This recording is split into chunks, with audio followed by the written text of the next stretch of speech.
They are making a difference. On 938 Live.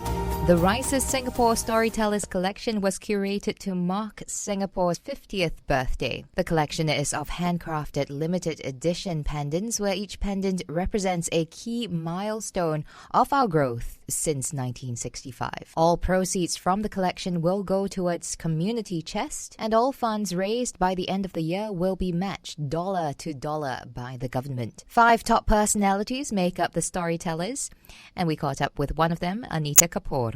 You know, it's a wonderful collaboration with Risis and between Risis themselves and SG50 and Comchest. So there are 5 different personalities that have been chosen to get involved to produce pendants that resonate with each of their lives, with Singapore, and also to celebrate, you know, the 50 years of this nation. In terms of being a storyteller, then what part of you did you have to engage? Did you have to kind of rake through your memories of Yeah, I had to rake through everything, really. It was actually quite a challenge because it wasn't just about, hey, could you design a piece of jewellery? And that's what I really loved about this collaboration. You know, Risis had really thought deep about how they wanted to be involved, and being a jewellery company, obviously it needed to be a piece that people are actually going to pick up and buy, because we're doing this for charity. We're not just doing it as just a piece of vanity. You know, it's not a vanity project. Mm-hmm. So it was about mining your past, your childhood, thinking about what, and it's so important, you know, at this point, at this such an important birthday for Singapore as well, to think about what does Singapore mean to you, and put all of that into a piece of jewellery. I think that we all did quite well. All right, just tell us a bit more about your story and your design then. Okay, well, my pendant is very beautifully called 4 in a gram, and I decided to immediately I went towards, nature and Singapore, because that's what we're about, and those are some of the first things that I remember about Singapore. Also, I thought, well, what's something that might resonate amongst people across the board, regardless of what language you speak, regardless of your religion, whatever. If you've come to Singapore, you would have seen a saga seed. And it's so specific to Asia. You don't see saga seeds anywhere else except in these type of climates. Mm-hmm. And I remember as a child playing with saga seeds. They go into 5 stones. Mm-hmm. There are things that you play, in that little boat, the boat shape, where you take little saga seeds and you put them into different compartments. And I just had this memory, and also of seeing saga seeds just scattered everywhere, because that's how you find saga seeds. Mm. And I put that together with the whole idea of Singapore being this nation of people who are sort of scattered from across the globe, coming together. And then the third thing in my mind was this whole idea of, when you see a saga seed, what do? You pick it up immediately. Mm-hmm. So putting all of these things together, I thought, how can I incorporate this into a beautiful piece of jewelry that will resonate with everyone? And so the pendant came up, and I thought, the saga seed never rots. It never goes bad. It always maintains a beautiful shade and shape and everything. Let's put it into the pendant.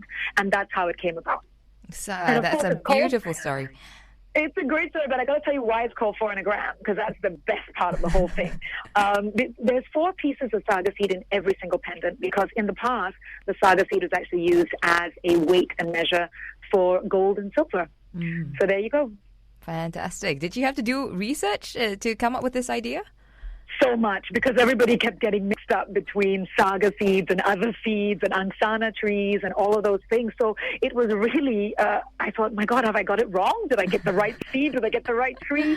I had to go through National Parks Board website and all those things. But it was just such a thrill, because this seed doesn't just resonate in Singapore. It resonates in Taiwan and India, everywhere. And as I've noticed with people buying the pendant and discovering it, everyone has a story to tell that links them to this seed. You talked about this being a charity project. Tell us more about where the funds will be going. This is so wonderful because, first of all, the affordability of each of these pendants is just $50. It's so easy for someone to now be able to participate and give back. And, the collaboration with Comchest, they support many, many different types of charities. And, of course, as you know, the government is matching every charity dollar 1 for 1. And this will go on right up until the end of the year. So there's this wonderful thing that you can buy. There's a great thing that you can do for someone. And everyone that has been buying it so far, they really feel like they've done something good. And I think that was the whole idea behind it.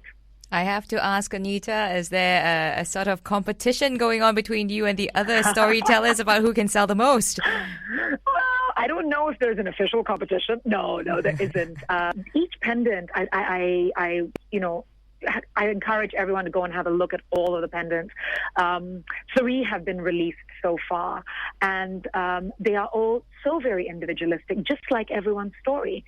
Every story is individualistic, and every person in Singapore has a beautiful story to tell. And we hope you'll be telling your story in your own way this year as well for SG50. And that was Anita Kapoor, one of the storytellers from the Risis Singapore Storytellers Collection. Anita's design for in a gram is available at all 10 Risis stores and counters island-wide. This has been They Are Making a Difference. Thank you for tuning in. I'm Daphne Lim. They are making a difference on 938 Live.